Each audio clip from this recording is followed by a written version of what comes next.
வணக்கம் சர்மிளா. மேட்டூர் அணை ஜூன் 12ஆம் தேதி திறக்கப்படாததின் காரணத்தினால் ஆழ்துளை கிணறுகளை நம்பி திருவாரூர் மாவட்டத்தில் குறுவை நெல் சாகுபடி பணிகளில் விவசாயிகள் ஈடுபட்டு வருகின்றனர். குறிப்பாக திருவாரூர் மாவட்டம் குடவாசல் அருகே கொத்தங்குடி, அரசவனங்காடு, எண்கண், மணக்கால், ஐயம்பேட்டை, காப்பனாமங்கலம், தீபங்குடி, செம்மங்குடி உள்ளிட்ட கிராமங்களில் சுமார் 3000 ஏக்கர் பரப்பளவில் குறுவை நெல் சாகுபடி பணிகளில் விவசாயிகள் ஈடுபட்டு வருகின்றனர். இந்நிலையில் மும்முனை மின்சாரம் முறையாக காரணத்தினாலும் குறைந்த மின்னழுத்தத்தின் காரணமாகவும் மின் மோட்டார்கள் பழுதடைந்து விடுவதால் நெல் பயிர்களுக்கு தண்ணீர் வைக்க முடியாத நிலை ஏற்பட்டுள்ளது. மேலும் 50 நாட்களுக்கு மேல் ஆன நிலையில் நெற்பயிர்களில் வேர்பூச்சி தாக்குதல் அதிகரித்ததன் காரணமாக நெல் பயிர்கள் அனைத்தும் கருகி வருகிறது. இதுவரை ஒரு ஏக்கருக்கு 30,000 ரூபாய் செலவு செய்துள்ள நிலையில் நெல் பயிர்கள் அனைத்தும் கருகி வருவதால் விவசாயிகள் வேதனை அடைந்துள்ளனர். உடனடியாக தமிழக அரசு மும்முனை மின்சாரத்தை முழுமையாக வழங்க வேண்டும்.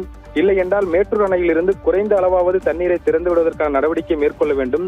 மேலும் வேளாண் துறை அதிகாரிகள் பாதிக்கப்பட்ட விவசாய நிலங்களை நேரடியாக சென்று ஆய்வு செய்து விவசாயிகளுக்கு உரிய ஆலோசனை வழங்க வேண்டும். பாதிக்கப்பட்ட விவசாயிகளுக்கு உரிய நிவாரணம் வழங்க வேண்டும் என விவசாயிகள் அரசுக்கு கோரிக்கை விடுத்துள்ளனர்.